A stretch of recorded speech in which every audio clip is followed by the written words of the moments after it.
All right, microbe enthusiasts, get ready.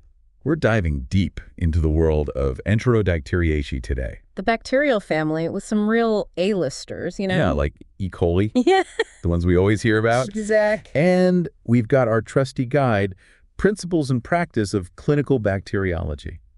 Don't worry, we'll break it down. Yeah, we're going to pull out those golden nuggets just for you, especially for all the medical microbiologists out there. So get this, I was reading Enterobacteriaceae are literally everywhere. Fleas, Oh, yeah. elephants, Everywhere. plants. We're not alone, are we? No, not at all. There are over 100 species in this family. Wow. And while we, as medical microbiologists, we focus on the ones that can make us sick, Right, they play a huge role in all sorts of ecosystems. that's true. It's like, imagine a giant microbial city, right? Okay. We're just looking at one district, the human health one, I like that. but there's so much going on in all the other areas. That's a good analogy. So we're zooming in on the 23 species that really matter for us humans, right? The book calls it thinking horses, not zebras, which I love. Yeah, it's all about efficiency, finding the most likely culprit. Okay, that makes sense.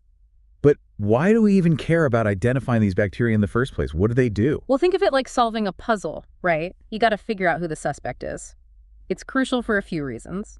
First, it helps us figure out what's going to happen with an infection. Okay, Is this going to be a mild case, or are we talking serious stuff? gotcha. Second, we need to know who's causing trouble so we can stop it from spreading, especially in hospitals. Oh yeah, you don't want outbreaks. Exactly. It's like a microbial crime spree. Yeah. Then, and this is huge these days, Yeah. identification helps us pick the right antibiotics. Oh, right, because of antibiotic resistance. Exactly. Knowing the species means knowing which drugs will actually work. Makes sense. So it's like a detective game in choosing the right weapon. Exactly. And lastly, identifying them helps us learn more. Okay. We find new connections between bacteria and diseases is always evolving. So it's a never-ending puzzle. Now, let's say a patient comes in and the doctor thinks, maybe this is an Enterobacteriaceae infection. What are they looking for? What are the clues? Right. Well, doctors look for certain signs and symptoms. Okay, It can be different depending on the bacteria and where the infection is. I see. But there are some common things. So like what kind of things make a doctor think this could be one of those Enterobacteriaceae? Well, a lot of times it's urinary tract infections. Those are super common, especially with E. coli. Right, right. We also see them causing problems in the gut, the bloodstream, even pneumonia. Wow. So they can cause a lot of different problems. Yeah, they really run the gamut. It's not like one specific disease. It's more about knowing their MO, right? Yeah, exactly. And that's where the lab comes in. So how do you actually identify them in the lab? Is it all fancy equipment or what? It's a mix, we've come a long way from just using simple tests like agglutination. Oh, right, where you use antibodies. Exactly, to find those specific markers on the bacteria. Those are still around, but we have more advanced techniques now. What about those carbohydrate fermentation tests? Those seem kind of old school. Oh, those are classics. Yeah. Pioneered by Theobald Smith and Herbert Durham. I've heard of them. Yeah, back at Cambridge. And those tests are still really important today. Interesting. Basically, we see if the bacteria can eat different sugars, Oh, I see. and that helps us tell them apart. So it's like their food preferences. Exactly. It's a microbial buffet. I like that. And then we have those miniaturized kits like the API-20E, which makes things a lot easier. Oh, yeah, the API-20E. I remember that from micro class. Yeah. Doesn't it give you that octal code? Yes. It always sounded so mysterious. It's like a secret code for each bacteria.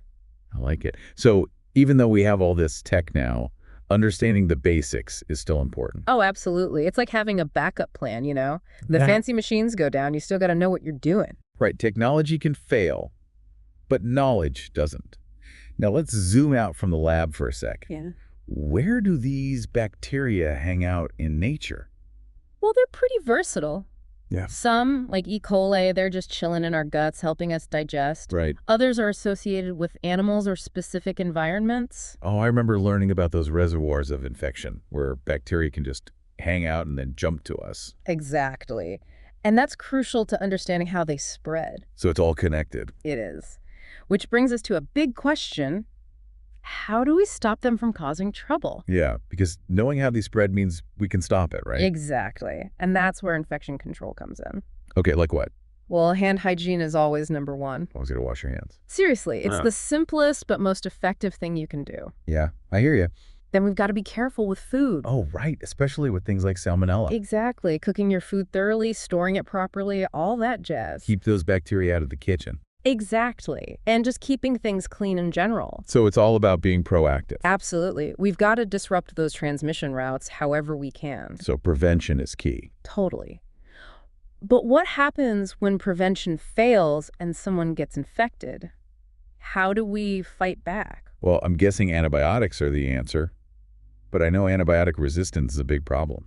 It is, and some Enterobacteriaceae have become resistant to a lot of drugs. Yikes, that's scary. Yeah, and that's why identifying the specific species is so important. Oh, right, so you know which antibiotic to use. Exactly. You got to choose the right weapon for the battle. I like that analogy. Using the wrong antibiotic just makes things worse, you know? Yeah, it's like bringing a knife to a gunfight. Exactly. So it's not just about throwing any antibiotic at it, it's about being strategic. Precisely.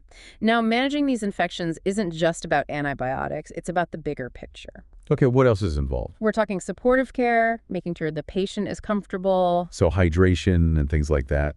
Exactly, and treating the symptoms. And just as importantly, we got to find the source of the infection. Like, where did it come from? Yeah, was it contaminated food, water, maybe a medical device? Gotcha, so it's like detective work again. It is. We got to find patient zero and stop the spread. This is making me want to get my magnifying glass out. Well, get ready, because it's time to test your knowledge. Oh, here we go, exam time. First question.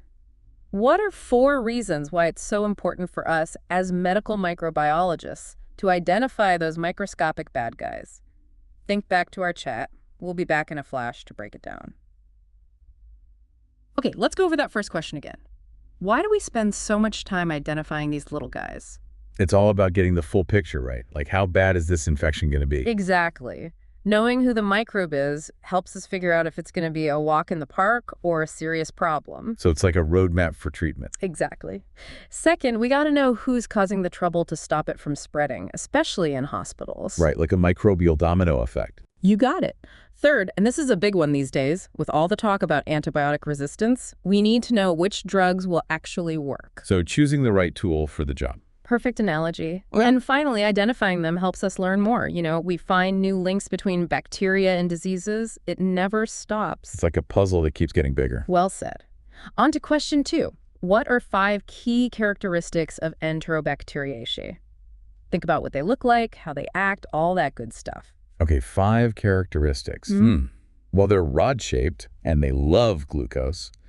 What else? This is a good one for our listeners to think about. We'll be back in a sec to break it down. All right, time's up. Let's see if you got those Enterobacteriaceae characteristics. Okay, hit me. First up, they're gram-negative bacilli. Ah, yes, the pink ones. Exactly. That means they have a specific cell wall structure which stains pink in a gram stain. It's like their signature look. Indeed. Second, they're facultative anaerobes. Big word, but it means they can survive with or without oxygen. Talk about being adaptable. Right. They can live almost anywhere. Third, they ferment glucose. That's right, they love their sugar. It's their go-to energy source. Fourth, they're oxidase negative. Now, that one always tripped me up. Basically, it means they lack a specific enzyme for respiration. Gotcha, so it's a way to tell them apart from other bacteria. Exactly. And finally, they reduce nitrates to nitrates. Like they're little chemists doing their thing. They are. Now, on to question 3. What's the deal with that octal number in the API-20E system, and how do we get it? Ah, the API-20E, a classic. And that octal number always sounded like a secret code to me. It is kind of like a secret code that tells us who the bacteria is. Let's decode it after a quick break. All right, listeners, put your thinking caps on. We'll be right back to solve the mystery of the octal number. All right, ready to crack the code? Let's do it. So that octal number is basically a summary of 21 different biochemical tests. Oh, right, like a scorecard for their metabolic abilities. Exactly. We look at all these different reactions and get a 7-digit number. And each number means something. Each digit represents the result of a group of tests, and that combination is unique to each species. So it's like a bacterial fingerprint. Precisely. And we compare that fingerprint to a database to find a match. It's pretty slick. So cool. Now, for question 4, how does knowing the exact species help us treat Enterobacteriaceae infections? Remember, we talked about choosing the right antibiotic. Ah, this is where it all comes together. Back in a moment to discuss how knowing the enemy helps us win the battle.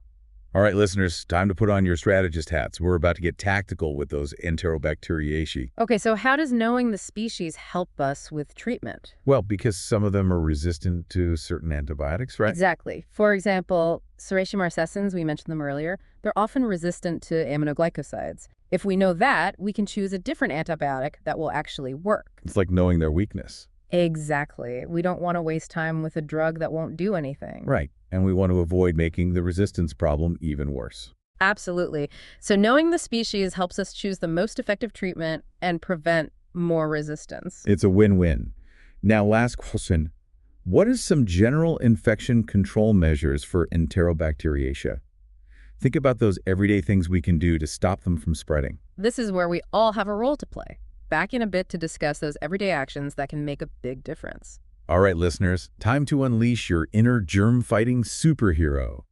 We'll be right back with those tips to keep those Enterobacteriaceae in check. Okay, let's talk about some simple things we can all do to control the spread of these bacteria. Hit me with those preventative measures. Hand hygiene is number one, always. Washing your hands properly with soap and water, or using hand sanitizer, especially after using the bathroom, before eating, and after touching things that might be contaminated, is crucial. It's so simple, but so important. Absolutely. Then there's food safety. We got to be careful with food, especially to avoid those nasty foodborne illnesses. Cook food thoroughly, store it properly, and keep your kitchen clean. Don't give those bacteria a chance to party on your plate. Exactly. And just keeping things clean in general, wiping down surfaces, especially in high traffic areas. Like doorknobs and countertops. Right. And in hospitals, we have extra precautions like wearing gloves and gowns and isolating infected patients. So it's all about creating barriers to stop the spread. Exactly. Prevention is the best medicine, right? Right. By doing these simple things, we can really make a difference. It's like we're all part of a team fighting those microscopic invaders. Absolutely. And with that, we've reached the end of our deep dive into Enterobacteriaceae. Wow. It's really incredible how much goes into keeping those bacteria under control. It's a constant battle. Yeah, a microbial chess match. Exactly. And we medical microbiologists, we're the ones coming up with the strategies, always adapting. It's like you're playing 4D chess. Haha, something like that. Well, we've learned so much today, from the basics of Enterobacteriaceae to how they impact us, and even those everyday things we can all do to stay safe. It's been quite a journey, hasn't it? It has. From those tiny metabolic pathways to that API-20E system, we've covered it all. Yeah, we really dug deep. I feel like I've just aced a microbiology exam. But seriously, I think our listeners now have a much better understanding of just how important your work is. It's a fascinating field, that's for sure. And it's always changing, always new challenges popping up. So as we wrap up this deep dive, what's the one thing you want our listeners to remember about Enterobacteriaceae? I think the key takeaway is that these bacteria are incredibly resilient. They're survivors. It's been around for millions of years, right? Exactly. And they're not going anywhere anytime soon. So we have to keep learning and adapting to stay ahead of them. Absolutely. Knowledge is power. It is. The more we know about them, the better we can protect ourselves. Exactly. And that's what makes this field so crucial. We're constantly learning, innovating, finding new ways to keep people healthy. It's like a never-ending quest to understand these tiny but powerful organisms. It really is. Well, to all our listeners, especially those on the front lines, the medical microbiologists out there, keep up the amazing work. It's a team effort, that's for sure. It is. We're all in this together, battling those microscopic foes. And until next time, keep exploring the incredible world of microbes. Stay curious.